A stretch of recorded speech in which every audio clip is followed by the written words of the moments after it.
अस्सलाम वालेकुम to everyone, hope you are doing well. Pak study 1000 MCQ series, आज हमारा लेक्चर नंबर 18 है। इससे पहले हम लेक्चर 1 to 17 डिस्कस कर चुके हैं, एसोसिएट करके चीज़ों को यानी विद एसोसिएशन डिस्कस कर चुके हैं।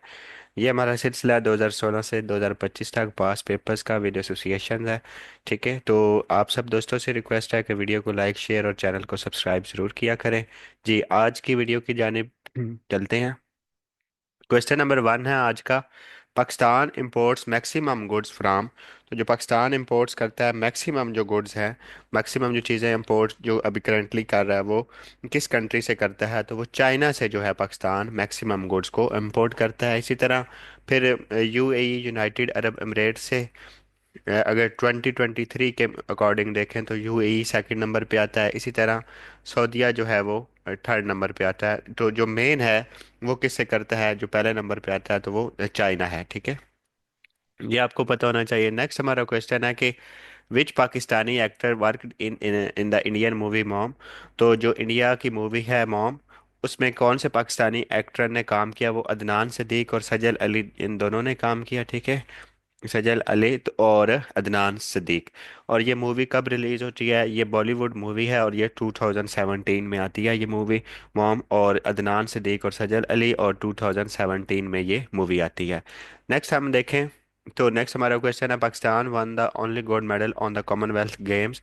तो ये जो लास्ट 2022 वाली कॉमनवेल्थ गेम्स हुई थी तो उसमें रेसलिंग में पाकिस्तान ने जो है वो गोल्ड मेडल जीता था। ओवरऑल हम 2022 की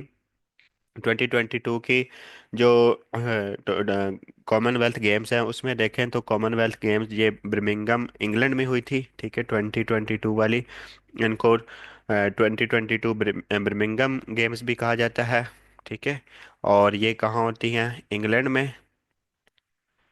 और इसके अलावा जो टोटल मेडल पाकिस्तान ने वन किया है इसमें, वो जी 8 थे। जो टोटल मेडल वंस किए वो कितने थे, वो 8 मेडल्स थे टोटल जो पाकिस्तान ने वन किए इन गेम्स में। और इसके अलावा देखें तो पाकिस्तान ने जो ओवरऑल मेडल जो जीते 2022 की गेम्स में, अगर हम देखें तो 2022 की गेम्स में पाकिस्तान ने जो मेडल जीते वो गोल्ड के 2 हैं। इसी तरह सिल्वर 3 और ब्रॉन्ज के 3। ठीक है, सिल्वर के 3 और ब्रॉन्ज के 3। ठीक है, सिल्वर 3, ब्रॉन्ज के 3 और गोल्ड के 2 हैं।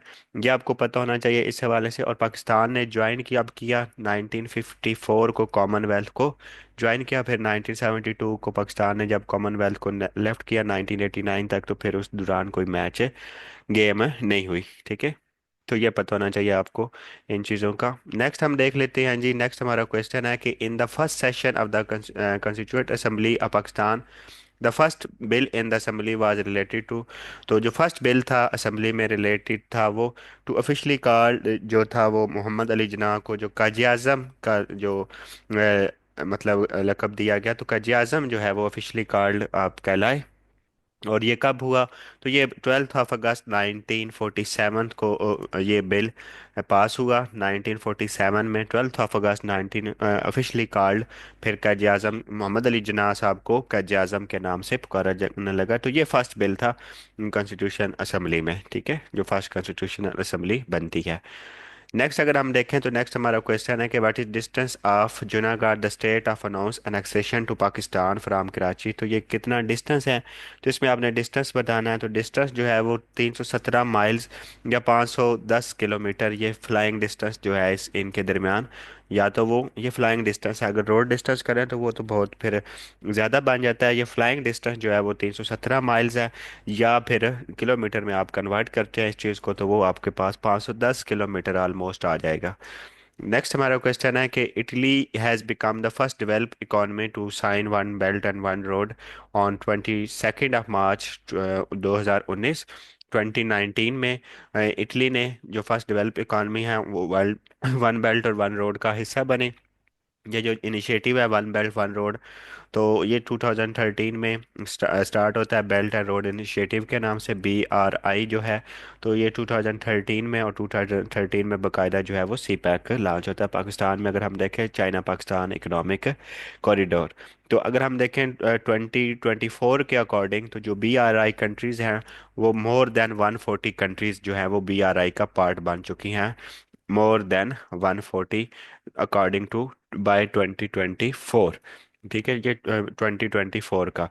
अभी नेक्स्ट जो ही लेटेस्ट फिगर आएंगे फिर उसके हिसाब से आपने अपने आप को अपडेट रखना है। नेक्स्ट हमारा क्वेश्चन है, Akbar the Mughal king was born in which city. तो ये उमरकोट, तो इसके बारे में हम ऑलरेडी भी डिटेल जो है अकबर के बारे में वो डिस्कस कर चुके हैं। वो आप प्ले लिस्ट में विजिट कर सकते हैं। ये उमरकोट कहाँ है, ये सिंध में है। और ये 1582 में अकबर ने क्या दिया, दीन इलाही, कंसेप्ट ऑफ जो दीन इलाही है वो 1582 में दिया। नेक्स्ट हमारा क्वेश्चन है कि Montgomery became Sahiwal in the year. तो ये मोंटगोमरे, पहले इसका नाम मतलब मोंटगोमरे था।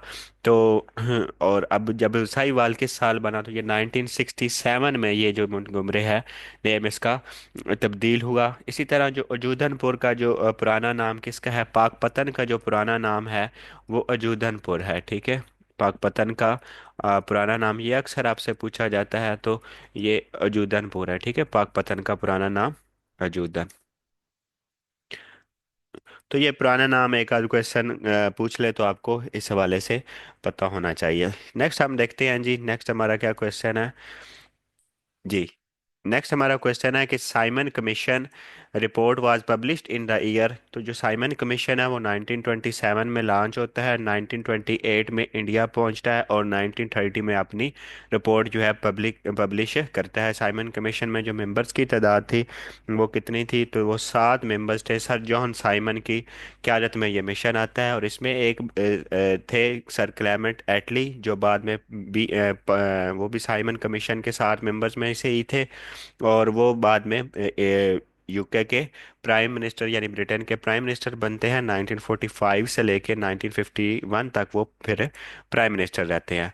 नेक्स्ट हमारा क्वेश्चन है कि Zulfikar Ali Bhutto became the dash of Pakistan after Yahya Khan. तो ये फर्स्ट सिविलियन जो है चीफ मार्शल लॉ एडमिनिस्ट्रेटर बनते हैं। ठीक है, ये फर्स्ट सिविलियन बनते हैं chief martial law administrator Zulfikar Ali Bhutto Yahya Khan के बाद। कब बनते हैं, 20 दिसंबर 1971 को ये first civilian martial law administrator के तौर पे। प्लस ये कि किस ओहदे का हल्फ लेते हैं, तो ये प्रेसिडेंट ऑफ पाकिस्तान बनते हैं। इसी तरह जो अपोजिशन लीडर थे इनके दौर में, ये क्वेश्चन आपको न्यू क्वेश्चन लगेगा लेकिन इस बारे में भी पूछा गया है। तो जो अपोजिशन लीडर थे, तो इनके दो अपोजिशन लीडर रहे हैं 1972 से लेकर 1975 तक। जो अपोजिशन लीडर थे खान अब्दुल वली खान थे। ठीक है, खान अब्दुल वली खान थे 1972 से लेके 1975 तक, खान अब्दुल वली खान। इसी तरह 1975 से लेके 1977 तक जो अपोजिशन लीडर थे वो मौलाना जो मुफ्ती थे, मुफ्ती महमूद। ठीक है, मौलाना मुफ्ती महमूद जो थे वो बाद में फिर बनते हैं। तो ये चीज़ें आपको इनके हवाले से पता होना कि चाहिए कि अपोजिशन लीडर इनके टेनोर में कौन रहे। और जो प्रेसिडेंट थे इनके, ये जुल्फ़िकार अली भुट्टो के जो प्रेसिडेंट थे, वो फिफ्थ प्रेसिडेंट के तौर पे उन्होंने सर्व किया है। ठीक है, उनके बारे में हम ऑलरेडी 1973 से 1977 तक उन्होंने सर्व किया। और प्राइम मिनिस्टर ऑफ पाकिस्तान के तौर पे आपने 1973 से लेके जो प्रेसिडेंट थे 1973 से लेके 1978 तक उन्होंने सर्व किया। इस तरह आपने प्राइम मिनिस्टर जो सर्व किया 1973 से लेके 1977 तक।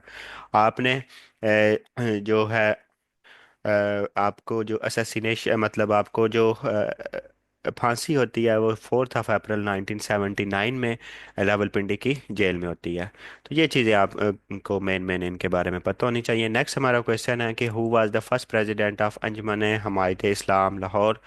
तो जो अंजुमन हमायत इस्लाम लाहौर है वो उसके जो पहले मतलब हेड या प्रेसिडेंट बनते हैं वो काजी खलीफा हमीद बनते हैं। ठीक है, काजी खलीफा हमीद।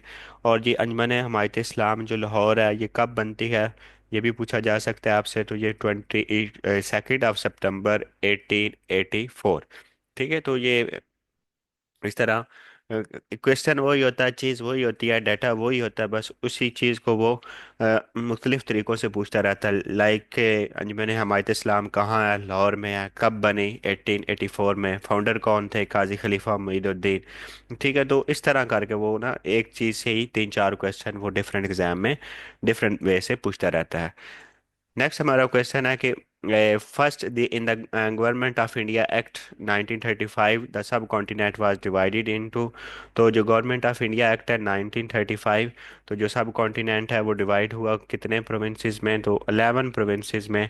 और इसके तहत गवर्नमेंट इंडिया एक्ट 1937 में इलेक्शन हुए 11 प्रोविंसेस में, और उसमें से जो कांग्रेस की हुकूमत बनी, मेजोरिटी हुकूमत जो कांग्रेस की बनी, वो 8 प्रोविंसेस में कांग्रेस ने अपनी हुकूमत को बनाया। ठीक है, नेक्स्ट हम देख लेते हैं। और वो जी, नेक्स्ट हमारा क्वेश्चन है कि Hazrat Amir Khusro the first Urdu poet was born in. तो ये हज़रत अमीर खुसरो जो है वो इंडिया में पैदा होते हैं, इंडिया की रियासत उत्तर प्रदेश जो आजकल है उसमें ये पैदा होते हैं। ठीक है, और अगर हम इनका देखें तो ये उत्तर प्रदेश में पैदा होते हैं। कब ये पैदा होते हैं, ये 1253 में, ठीक है, 1253 में पैदा होते हैं। और इनकी जो डेथ है वो 1325 दिल्ली में होती है। ठीक है, और ये जो हैं वो फर्स्ट उर्दू पोएट थे इंडिया के सब कॉन्टिनेंट में। ठीक है, और वो जो फर्स्ट पंजाबी पोएट है वो कौन है, तो जो पहले पंजाबी शायर हैं तो वो कौन है, तो वो बाबा फरीद। ठीक है, बाबा फरीद गान शकर साहब। ठीक है, बाबा फरीद साहब। और इसी तरह जो इस्लाम के जो पहले शायर हैं, इस्लाम के पहले शायर कौन है, तो इस्लाम के पहले शायर वो कौन है, तो हसान बिन साबत है। ठीक है, तो ये हसान बिन साबत। और इसके अलावा अगर आप देखें तो इल्लामा इकबाल जो है वो पाकिस्तान के कौमी शायर हैं। तो जो कौमी शायर हैं पाकिस्तान के वो कौन है, तो वो इल्लामा इकबाल हैं जी। तो ये चीज़ें आपको इसके हवाले से पता होना चाहिए कि फर्स्ट उर्दू पोएट अमीर खुसरो कहाँ पैदा होते हैं, इंडिया में पैदा होते हैं, उनका टिनोर कौन सा है, पीरियड कौन सा है, 1253 से 1325 दिल्ली में उनकी डेथ होती है। फर्स्ट पंजाबी शायर कौन है, बाबा फरीद है। फर्स्ट इस्लाम के पहले शायर हसन बिन साबित। इसी तरह पाकिस्तान के कौमी शायर इल्लामा इकबाल। नेक्स्ट हमारा क्वेश्चन है Latif Khosa used to be the governor of. तो ये गवर्नर रहे हैं, ये पंजाब के जी गवर्नर रहे हैं। तो इन्होंने जो सर्व किया एज ए गवर्नर वो 2011 से 13। ठीक है, एज अ गवर्नर 2011 से 2013। और करंटली जो है ये नेशनल असेंबली के मेंबर्स भी हैं। ठीक है, तो ये 2011 से 2013 तक पंजाब के गवर्नर भी के तौर पे भी इन्होंने सर्व किया। नेक्स्ट हमारा क्वेश्चन है कि sir Syed advise Muslim to stay away from Congress because Muslim needed time to prepare themselves. ठीक है, फॉर पॉलिटिकल स्ट्रगल। और जो कांग्रेस है वो हिंदू डोमिनेटेड बॉडी है, और it demand war against Muslim trust. तो ये सारी जो रीजंस थी, तो ऑल दीज फैक्टर जो है इसकी वजह से सर सैयद अमर खान ने मुसलमानों को मना किया। और इसी के बदले में फिर 1885 में जो कांग्रेस फार्म हुई, और 1906 में मुस्लिम लीडर्स ने देखा और फिर मुस्लिम लीग को कायम किया ढाका में। ठीक है, तो 1906 में। नेक्स्ट हम देख लेते हैं जी। नेक्स्ट हमारा क्वेश्चन है कि the famous Moti Masjid built in 1635 is located in. तो जो मोती मस्जिद 1635 में बनती है वो लाहौर में बनती है। और इसके अगर हम फाउंडर देखें तो ये किसने, ये इसको 17 सेंचुरी मास की भी कहते हैं, 1635 17 सेंचुरी है। ये किसने बनवाई, तो ये जहांगीर ने बनवाई। ठीक है, जो मोती मस्जिद लाहौर है वो किसने बनवाई, तो ये जहांगीर ने बनवाई मोती मस्जिद लाहौर। और इसके अलावा अगर देखें तो ये कहाँ है, इनसाइड द लाहौर फोर्ट है। ठीक है, इनसाइड द लाहौर फोर्ट। तो लाहौर फोर्ट यानी शाही किले के अंदर। और उसके अलावा अगर आप देखें तो शाहजहां ने जो मोती मस्जिद बनवाई वो आगरा में बनवाई। शाहजहां ने जो मोती मस्जिद बनवाई वो कहाँ बनवाई, वो आगरा में बनवाई। इसके अलावा देखें तो जामिया मस्जिद जो दिल्ली है वो भी शाहजहां ने बनवाई, ठीक है। जामिया मस्जिद दिल्ली जो है वो भी किसने बनवाई? वो भी शाहजहां ने बनवाई। जामिया मस्जिद दिल्ली वो किसने बनवाई जी? वो भी शाहजहां ने ही बनवाई। इसके अलावा अगर आप देखें तो, अगर हम देखें तो बादशाही मस्जिद जो है वो किसने बनवाई? वो औरंगजेब ने। जो बादशाही मस्जिद है वो किसने बनवाई? वो औरंगजेब ने। और ये कब बनी? ये आपको पता होना चाहिए जी, ये 1673 में औरंगजेब ने। और इसी तरह मस्जिद मुहब्बत खान जो पेशावर में है वो मुहब्बत खान ने बनवाई। और मस्जिद मुहब्बत खान ये जो फेमस है वो आपको पता होना चाहिए। और मस्जिद मोहब्बत खान जो है वो 1643 में बनती है। और इसकी जो लोकेशन अगर हम देखें तो वो पिशावर है इसकी लोकेशन, ठीक है। लोकेशन इसकी कौन सी है? पिशावर इसकी लोकेशन है। और ये 1643 में बनती है। और जो बादशाही मस्जिद है वो 1673 में। नेक्स्ट हमारा क्वेश्चन है कि how many Sufi order were establish in India for the spread of Islam. तो जो इंडिया में कितने सूफी आर्डर, जो मेन सूफी आर्डर्स थे वो चार थे। अगर हम उनका जिक्र करें, जो चिश्ती है वो पहला था मतलब, और उसके जो फाउंडर थे ये चिश्ती सूफी आर्डर। और इसके अगर हम फाउंडर का जिक्र करें तो वो ख्वाजा मोइनुद्दीन चिश्ती हैं। ख्वाजा मोइनुद्दीन साहब हैं इसके फाउंडर।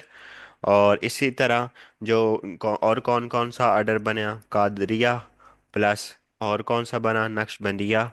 तो ये चार जो हैं ये मेन जो हैं। तो ये नक्शबंदिया आर्डर बना। इसके अलावा अगर हम देखें तो नेक्स्ट आर्डर ये सोरवर्दिया, ठीक है। सोरवर्दिया आर्डर जो है वो फार्म होता है। तो ये चार मेन आर्डर का आपको पता होना चाहिए कि कौन कौन से चार हैं। चार तो हैं लेकिन कौन कौन से हैं? तो ये वाले चार हैं, ठीक है। चिश्ती हो गया, कादरी हो गया, नक्शबंदिया हो गया, सोरवर्दिया हो गया, ये सारे मेन जो है चार हैं। नेक्स्ट हमारा क्वेश्चन है कि what was the name of the maharaja who reportedly signed instrument of accession of Kashmir to India. तो उसका क्या नाम था? तो महाराजा हरी सिंह था। अच्छा, जो कश्मीर को सोल्ड किया गया 1846, मार्च 1846 में ट्रीटी ऑफ अमृतसर के ज़रिए, वो गुलाब सिंह को ब्रिटिश ने सोल्ड किया, ठीक है। गुलाब सिंह को, ये डिफरेंस रखना है आपने, गुलाब सिंह को 75 लाख में ब्रिटिश ने सोल्ड किया। और इसी तरह अगर हम देखें तो महाराजा हरी सिंह ने जो एक्सेशन दे दी, तो इंस्ट्रूमेंट ऑफ एक्सेशन दे दी, यानी कश्मीर को इंडिया में मिला दिया।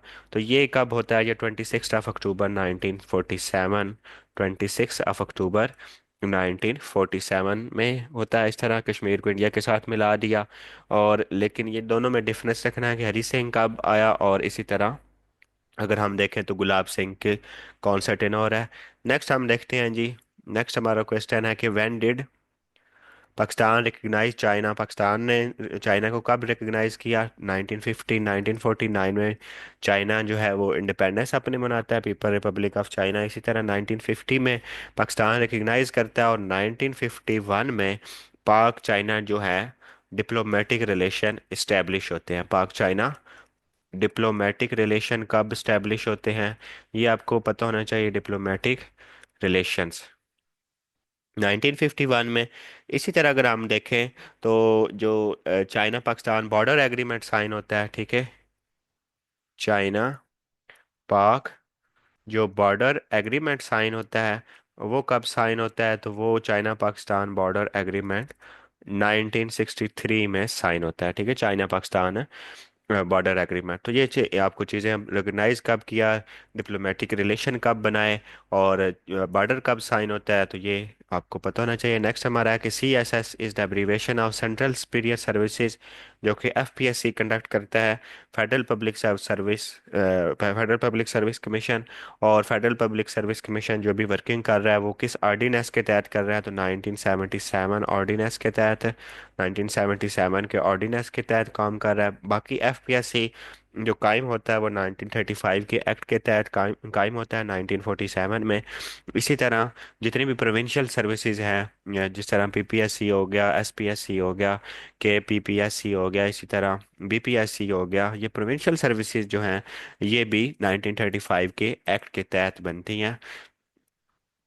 नेक्स्ट हमारा क्वेश्चन है कि justice Sajjad Ali Shah was dismiss in 1997 by, ये प्रेसिडेंट फारूक लगारी जो थे उसके बाद दी दैन प्रेसिडेंट, उन्होंने इनको क्या किया, डिसमिस किया। ठीक है, और आपने जो जस्टिस सजाद अली शाह, ये 13th जो थे वो चीफ जस्टिस के तौर पे आपने सर्व किया। और जो करंट है हमारे चीफ जस्टिस वो कौन है, वो याया अफरीदी हैं। ठीक है, याया अफरीदी। और टर्म लेंथ जो होती है वो 3 साल, या 26 अमेंडमेंट के बाद 65 ईयर्स। ठीक है, जो ही आपकी है 65 ईयर्स होती है, अगर आपके 3 साल मुकम्मल नहीं भी हुए तो फिर भी आपकी जो टर्म लेंथ है वो कंप्लीट कंसिडर होगी। नेक्स्ट हमारा क्वेश्चन है जी कि which Muslim leader left the politics after the partition of Bengal. तो नवाब सलीम उल्लाह खान ने पार्टीशन ऑफ जो बंगाल थी उसके बाद क्या कर दिया, बंगाल पार्टीशन के बाद सलीम उल्लाह खान ने पॉलिटिक्स को छोड़ दिया। ठीक है और क्योंकि वो सारे मामला ही उस तरह के उस वक्त के इस कंडीशन के में थे कि वो छोड़ दिया उन्होंने। तो आप ने मुस्लिम लीग जो है वो कि उसके बाद 1906 में मुस्लिम लीग फार्म बनती है, उसके फाउंडर में से थे आप। और इसी तरह जो ये फोर्थ नवाब ऑफ ढाका भी थे, फोर्थ नवाब ऑफ ढाका थे आप। ठीक है, तो ये फोर्थ नंबर पे इनका नंबर जो था, fourth Nawab of Dhaka. Next हम देख लेते हैं जी। नेक्स्ट हमारा क्वेश्चन है कि who was the first chief of army staff of Pakistan. तो जो फर्स्ट आर्मी चीफ हैं पाकिस्तान के वो जनरल तिक्का खान है। 1972 से लेकर 1976 तक ये सर्व करते हैं जनरल तिक्का खान। और जो करंट हमारे आर्मी चीफ हैं वो 11th आर्मी चीफ हैं, और जनरल आसम मुनीर जो करंट आर्मी चीफ है। आसिम, ये जनरल आसिम मुनीर हैं। इस तरह फर्स्ट कमांडर इन चीफ अगर आ जाए, ये डिफरेंस रखना, army chief, army chief of army staff आ जाए तो वो जनरल तिक्का खान है। और कमांडर इन चीफ आ जाए तो फिर कौन है फर्स्ट हमारे कमांडर इन चीफ। तो कमांडर इन चीफ जो है वो जनरल जो है वो फ्रैंक मिस्री हैं। ठीक है, जनरल फ्रैंक हैं। और इसी तरह first Muslim commander in chief जो है वो अयूब खान है। ये दोनों क्वेश्चन आ जाते होते हैं। तो फर्स्ट मुस्लिम अगर आपसे पूछे तो अयूब खान। इसी तरह जो फर्स्ट कमांडर इन चीफ हैं वो कौन है, वो जनरल फ्रैंक मिस्री हैं। दो ऐसे आर्मी चीफ अभी तक गुजरे हैं कि वो यूनिफॉर्म में उनकी डेथ हुई है, मतलब वो फौत हुए हैं। वो कौन कौन है, जिया उल हक। ठीक है, जिया उल हक। और उसके बाद अगर हम देखें तो आसिफ नवाज, जनरल आसिफ नवाज और जनरल ज़िया हक। ठीक है, आसिफ नवाज, ये दोनों आर्मी चीफ हैं, ये यूनिफॉर्म में फौत हुए हैं। जनरल आसिफ नवाज का अगर हम देखें, ज़िया हक का टेन्योर जो है वो 1977 से लेके 1988 तक, 17 अगस्त 1988। हम ऑलरेडी डिस्कस भी कर चुके हैं उनके बारे में डिटेल में, वो आप देख सकते हैं, विजिट कर सकते हैं। तो जो आसिफ नवाज हैं वो फोर्थ आर्मी चीफ के तौर पे उन्होंने सर्व किया है, जनरल आसिफ नवाज ने। और ये कब सर्व किया आपने, 1991 से लेकर 1993 तक आप एज आ आर्मी चीफ रहे हैं। तो as a fourth army chief के तौर पे आपने सर्व किया है। तो ये आपको ये दो जो हैं, जनरल ज़िया हक और जनरल आसिफ नवाज, ये दोनों यूनिफॉर्म में इनकी डेथ होती है। ठीक है, तो ये आपको इनके बारे में पता होना चाहिए। नेक्स्ट हम देख लेते हैं जी। नेक्स्ट हमारा क्वेश्चन है जी जी नेक्स्ट हमारा क्वेश्चन है कि mister A O Hume on whose initiative the Indian National Congress was formed was. तो ये सिविल सर्विस के, ये former member of civil service रहे हैं, यानी मेंबर ऑफ सिविल सर्वेंट थे। और इन्होंने कांग्रेस बनाई, और कांग्रेस कब बनती है, वो 1885 दिसंबर 1885 को, यानी 8 दिसंबर 1885 को ये मिस्टर ए ह्यूम, या इनको एलन ऑक्टेवियन ह्यूम। बाकी कांग्रेस की जो डिटेल है वो हम ऑलरेडी डिस्कस कर चुके हैं, आप उस चीज़ को विजिट कर सकते हैं। नेक्स्ट हमारा क्वेश्चन है कि Indus water treaty was sign during the reign of. तो किसकी रजीम में ये साइन होती है, तो Indus water treaty Ayub Khan की रजीम में साइन होती है। कब साइन होती है, 1960 में साइन होती है। और इसको मीडिएट कौन करता है, तो वर्ल्ड बैंक इसको मीडिएट करता है। और इसके ज़रिए जो 3 दरियाओं का पानी है जो वो पाकिस्तान को दे दिया जाता है। ठीक है, उसमें कौन कौन से हैं, वो इंडस है, झेलम है और चनाब है। ठीक है, ये आपको पता होना चाहिए, इंडस, झेलम और चनाब, इन 3 दरियाओं पे पाकिस्तान की सरपरस्ती हो जाती है इस ट्रीटी के बाद। नेक्स्ट हम देखते हैं इंडस वाटर ट्रीटी के अकॉर्डिंग, मजीद इंडस वाटर ट्रीटी की जो डिटेल है वो वीडियो 1 में आप विजिट करके देख सकते हैं। नेक्स्ट हमारा क्वेश्चन है कि when a devastating earthquake jolted KPK former and Kashmir killing thousands of people, तो ये कब अर्थक्वेक आता है? तो ये 8 अक्टूबर 2005 को ये जो है अर्थक्वेक आता है, जो तबाहकुन अर्थक्वेक है। ठीक है, इसी तरह जो 31 मई 1935 में जो अर्थक्वेक आता है वो क्वेटा में आता है। 31 मई 1935, उसमें जो लोग 30K से 60K तक के बिटवीन, ठीक है एग्जैक्ट फिगर नहीं है, बिटवीन जो है 30,000 से 60,000 लोग जो हैं उसमें मर जाते हैं। ठीक है, तो नेक्स्ट हम देख लेते हैं। नेक्स्ट हमारा क्वेश्चन है कि who was appointed as care taker prime minister on March 25 2013, तो जो केयर टेकर प्राइम मिनिस्टर थे 2013 में वो कौन थे? तो वो मीर हज़ार खान खुसरो थे 2013 में। इसी तरह 2018 में अगर हम केयर टेकर प्राइम मिनिस्टर देखें तो वो नासिर उल मुल्क हैं। ठीक है, नासिर उल मुल्क, ये चीफ जस्टिस के तौर पे भी इन्होंने सर्व किया है। बाकी जो अभी 2023-24 में रिसेंट जो केयर टेकर प्राइम मिनिस्टर रहे हैं वो अनवार उल हक काकड़ हैं, और ये एज अ एट मतलब 8वें नंबर पे इन्होंने सर्व किया है अनवार उल हक काकड़ ने। और जो फर्स्ट जो है वो केयर टेकर प्राइम मिनिस्टर कौन थे? तो वो कौन थे? वो गुलाम मुस्तफ़ा जतोई थे। जो first care taker prime minister अगर हम देखें तो वो कौन थे? वो गुलाम मुस्तफ़ा जतोई हैं। और ये कब रहते हैं केयर टेकर प्राइम मिनिस्टर? तो ये 1990 में फॉर 3 मंथ्स जो कि केयर टेकर प्राइम मिनिस्टर जो 3 मंथ के लिए होता है, लेकिन वो एक्सटेंड भी हो सकता है कंट्री के कंडीशन के अकॉर्डिंग। जिस तरह अनवार उल हक काकड़ साहब ने 1 साल से भी ज़्यादा अरसा का सर्व किया as a care taker prime minister. Next हमारा क्वेश्चन है कि first cabinet of Pakistan consisted of members, तो जो फर्स्ट कैबिनेट पाकिस्तान की बनती है उसमें कितने मेंबर्स थे? तो उसमें जो मेंबर्स हैं वो 7 मेंबर्स थे। जो फर्स्ट कैबिनेट है वो कब बनती है? वो 15 अगस्त, 15 अगस्त जो अपना प्रॉपर हल्फ लेती है वो 1947 को फर्स्ट कैबिनेट फॉर्म होती है पाकिस्तान की। इसमें 7 मेंबर्स कौन कौन से थे?